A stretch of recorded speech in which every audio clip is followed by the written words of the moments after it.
Hello po sa inyo. Bale, ang gagawin po natin ngayon is paano i-connect sa Wi-Fi itong CKT Echo na countertop TA terminal.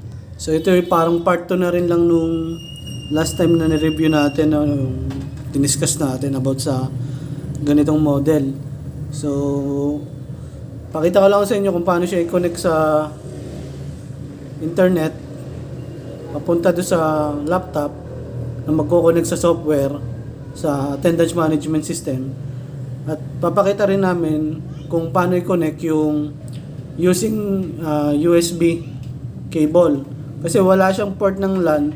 So ang gagawin natin ngayon is use a cable. So ang una natin gagawin, pupunta tayo sa system. So i-click nyo to, yan, i-click nyo tong okay, then i-press nyo yung down para mag-down siya dito.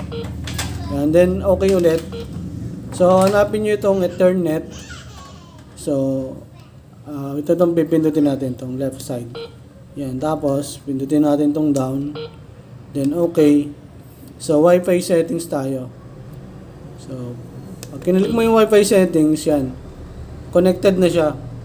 So kung hindi pa siya connected, for example katulad nito, CDR King, ilalagay mo yung password, then i-okay mo. Ang purpose kasi niyan, pag na-connect na yan, pwede siyang magbato ng data papunta doon sa attendance management system na software. So may papakita namin sa inyo yung magiging itsura niyan. So escape natin yan. Yan. Connected tayo sa Wi-Fi. Malalaman nyo naman yan. At balik muna tayo. May pakita ko sa inyo ito. Yan. Yan. Kapag LAN yung gamit mo, pwede yan. Kaso wala siyang LAN eh. Yan. Pwede hotspot. Yung sa cellphone. Yan. Pwede mong i-off yan. So, balik tayo sa pinaka main. Yan. Mapapansin nyo, meron na siyang Wi-Fi. Ibig sabihin yan, connected na yan. So, ngayon pupunta tayo dito sa kung paano siya i-connect. So pag naka-connect na yan, ang magiging itsura niyan dito sa pinaka-software, sa attendance management software. Yan, medyo nagba-blur siya, no, di ba? So alba, ito katulad nito. Yan. I-connect mo yan. I-connect mo yan. Kailangan may lagay mo yung pinaka-IP address niyan. Ang IP address niyan dito makikita. Balik tayo. Balik tayo dito. Yan.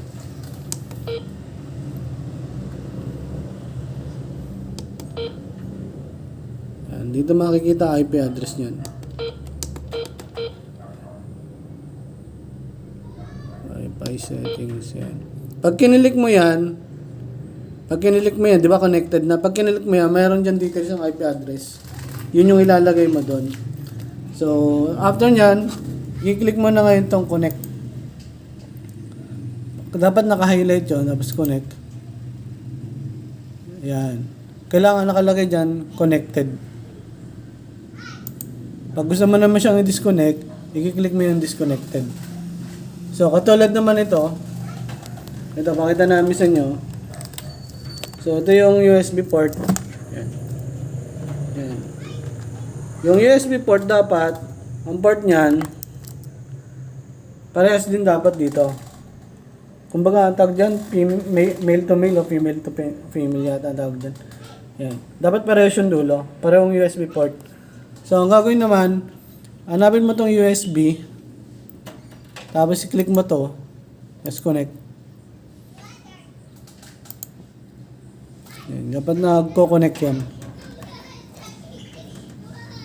Yan. Go-connect mo yun dapat. Yan, connected na, di ba? So, pag connected na yan, kung anong ibabatong data nitong CKT Echo, magre-reflect dyan. Actually, lumang version to ng soft management system, pero CKT Echo din siya. Ibang model yung gamit ko, gumana naman siya. So, testingin natin, no? Magpapanchin ako. Thank you. So, ang oras nun ay 3:31. So, download natin to. Yan, pansin nyo, nagko-connect siya. Hindi na mabot. Yan o. Pumasok siya. Real time siya. 331. So, hindi mo na kailangan i-export using USB. Dito ka na pupunta. Yan. Hanapin mo lang kung gusto mo all employees o yung specific lang. I-check mo lang to. Tapos calculate. Yan. Yun o. Lalabas dyan yung mga record. Yan. Pag lumabas dyan yung mga record, tulad nito, yan. Pwede mo nang i-run yung report at i-export. Yan. Tulad nito, export natin. So ito. Save natin. Yan. Ito save natin. Punta tayo dito.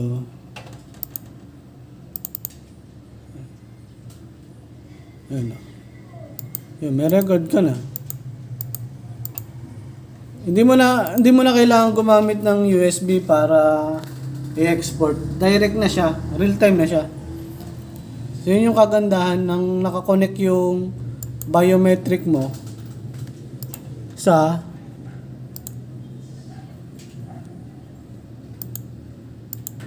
management system nila o sa attendance management system nila. Ayan. Ayan o. Connected siya. Kung gusto mo i-connect ito, pwede. Pero dapat yung isa, kung gusto mo naman i-disconnect, i-click mo lang yung disconnect. Para ma-disconnect siya. Tapos ito. Pero ang advice ko, mas mabilis kapag USB ang gamit. Kasi minsan may delay dito sa internet. Tulad yan. So mapansin nyo dito, may nakalagay na dito. Kasi dito yung pinaka-model nito.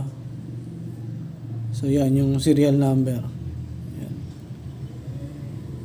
So dito, pwede mong ma-edit yung employee's name. Yan, tulad yan. Yan. Pwede mong ma-edit. Tapos save mo lang. Diba? So, sinave mo siya. So try natin kung magre-reflect dito. Kung nag-save din siya. So tingnan natin kung real time siya. Hindi siya na-update. Pero doon na-update na eh. Tingnan natin.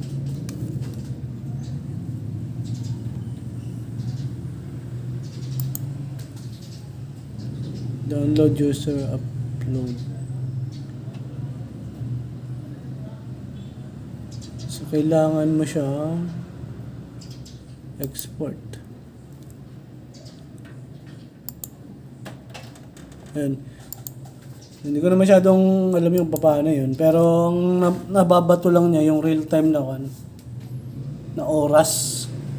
Tsaka hindi mo na kailangan di ba? Gumamit ng ganito.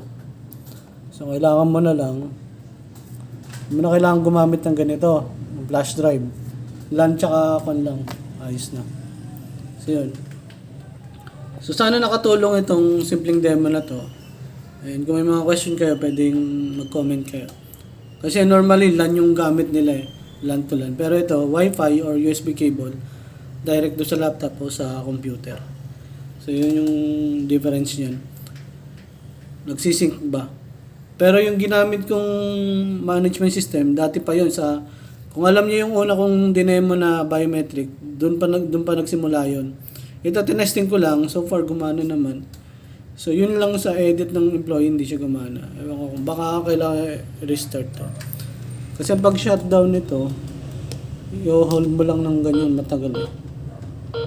Yan o. Patay na siya. Tapos pag i-open mo naman, pindutin mo lang. Tingnan natin kung nabago ba.